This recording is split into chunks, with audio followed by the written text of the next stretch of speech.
Sweden பள்ளிக்குள் நடந்த பயங்கரம். மர்ம நபர் நடத்திய வெறியாட்டத்தில் 11 பேர் உயிரிழப்பு.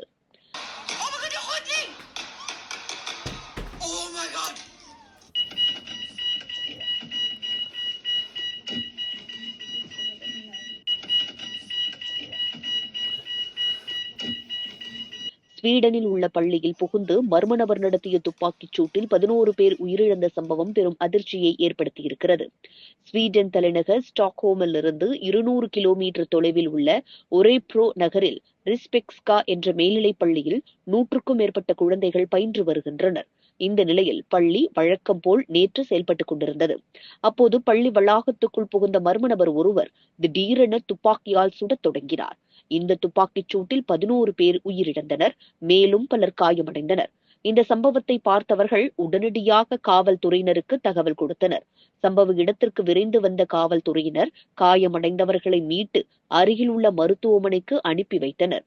இந்த நிலையில் துப்பாக்கிச் சூடு நடத்திய மர்ம நபர் தன்னைத்தானே துப்பாக்கியால் சுட்டு தற்கொலை செய்து கொண்டதாகவும் காவல்துறை தரப்பில் தெரிவிக்கப்பட்டுள்ளது. இந்த துப்பாக்கிச் சூடு சம்பவம் தனிநபர் நடத்திய தாக்குதலாக இருக்கவே வாய்ப்புகள் அதிகம் என்றும் இது தீவிரவாத தாக்குதல் அல்ல என்றும் காவல்துறையினர் தெரிவித்துள்ளனர். இது ஸ்வீடன் வரலாற்றிலேயே மிக மோசமான தாக்குதல் என்று கூறப்படுகிறது.